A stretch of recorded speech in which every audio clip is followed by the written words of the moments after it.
सुक्कू भाई यारों ने लूट मचाई।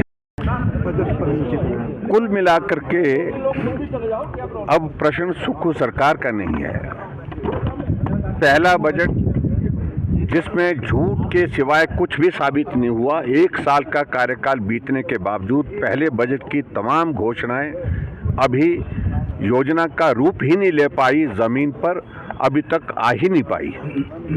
और उसके बाद दूसरा बजट अभी जो हाल ही में प्रस्तुत किया है, उसमें अधिकांश वही बातें जो पहले बजट में इन्होंने कही थी, उन्हीं बातों को रिपीट करने की कोशिश करके एक प्रयास किया है, फिर से वही झूठ की बातें की हैं। हम आज इस प्रदर्शन के माध्यम से यही कह रहे हैं कि आपने चुनाव में आने से पहले झूठ बोला, झूठी गारंटियां दी, और वो साबित हो गया कि 14 महीने बीतने के बावजूद भी उसमें आप एक भी गारंटी को पूरा करने की परिस्थिति में नहीं।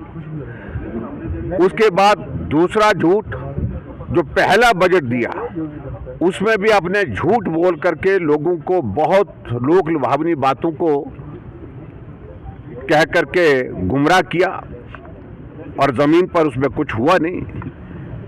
और उसके बाद 1 साल का कार्यकाल बीत गया, लेकिन एक भी योजना उस बजट में से लागू नहीं हो पाई।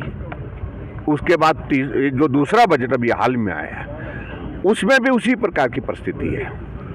और इसलिए बजट सत्र चल रहा है, तो बजट सत्र के दौरान हमारा फोकस आज का प्रमुख रूप से इसी बात पर है, और कितना झूठ बोलोगे और कब तक झूठ बोलते रहोगे।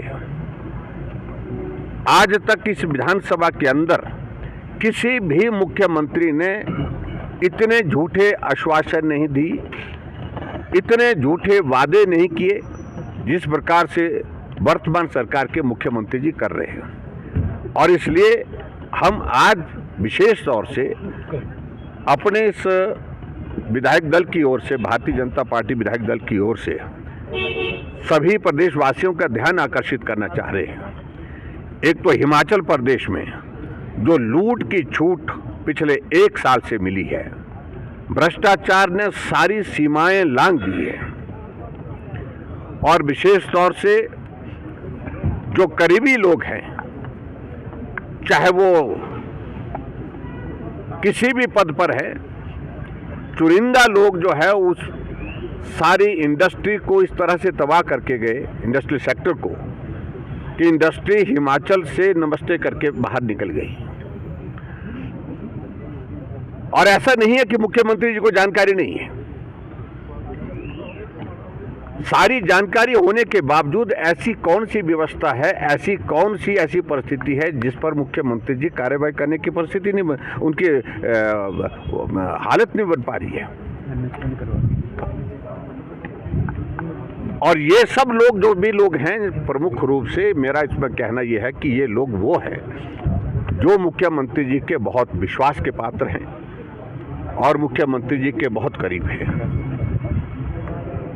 इसलिए हिमाचल प्रदेश में लूट की छूट नहीं दी जा सकती है, इस बात को लेकर के भारतीय जनता पार्टी का बड़ा स्पष्ट कहना है।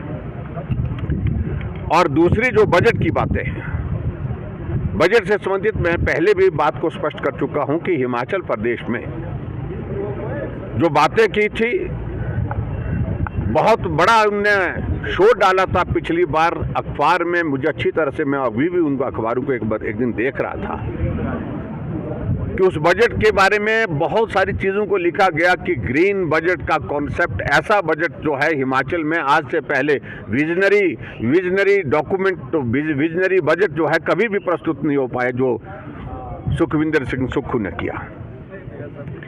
और ग्रीन हिमाचल का कॉन्सेप्ट ऐसा नहीं है कि उसके जो है वो सूत्रधार सिर्फ एक ही आदमी के अंदर वो विजन था।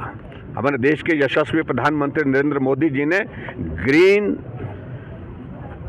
एनर्जी के सिलसिले में एक नहीं 20 इनिशिएटिव लिए हैं, और उन्हीं इनिशिएटिव को हिमाचल प्रदेश के बजट में शामिल करके सुक्खू जी उसकी वाहवाही लेने की कोशिश कर रहे थे।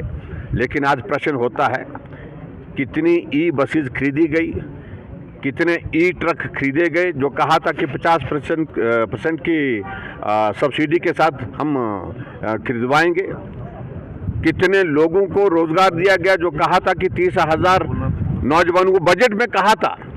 अपनी गारंटी में तो उन्होंने कहा था कि हिमाचल प्रदेश में कैबिनेट की पहली बैठक में 1 लाख नौकरियां निकाल दी जाएंगी और उसके बाद 5 साल में 5 लाख नौकरी दे दी जाएंगी। और उसके बाद आगे बढ़ करके बजट में ये पहले बजट में कहा कि 30,000 नौकरियां दे दी जाएंगी। जिन बच्चों ने नौकरियों के लिए एग्जाम दे रखे हैं, क्वालिफाई किए हैं, रिजल्ट नहीं निकला है अभी तक उनका, और उसके बाद वो रिजल्ट का इंतजार कर रहे हैं। 14 महीने बीत गए। आज प्रश्न पैदा होता है कि सभी बेरोजगार सड़कों पर हैं, आउटसोर्स वाले सड़कों पर हैं, कर्मचारी सड़कों पर हैं, पेंशनर सड़कों पर हैं। और ऐसी सारी बातों को लेकर के मैं यही कहना चाहूंगा कि हिमाचल प्रदेश में जो झूठे वादे किए गए थे, जो पिछली बार जो बजट प्रस्तुत किया गया था उसमें से एक भी चीज कहा कि हम 6 ग्रीन कॉरिडोर हम शुरू करने वाले हैं, तो एक भी कॉरिडोर शुरू हुआ क्या? एक भी ई ट्रक जो है खरीदा गया क्या? एक भी ई बस किसी ने खरीदी है क्या?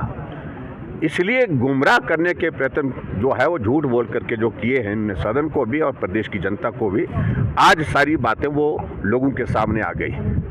और हम इन बातों को लेकर के आज बड़ा साफ कह रहे हैं कि गारंटियों के मामले तो ज्यों के त्यों हैं। हिमाचल प्रदेश में चाहे वो 1500 रुपए की गारंटी महिलाओं के लिए की गई है, कुछ नहीं उसमें हुआ। गोबर की गारंटी दी, उसका कुछ नहीं हुआ। 300 यूनिट बिजली फ्री देने की गारंटी दी, उसमें कुछ नहीं हुआ।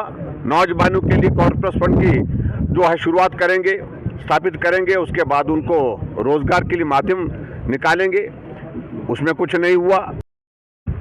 किसी भी गारंटी में कुछ नहीं हुआ।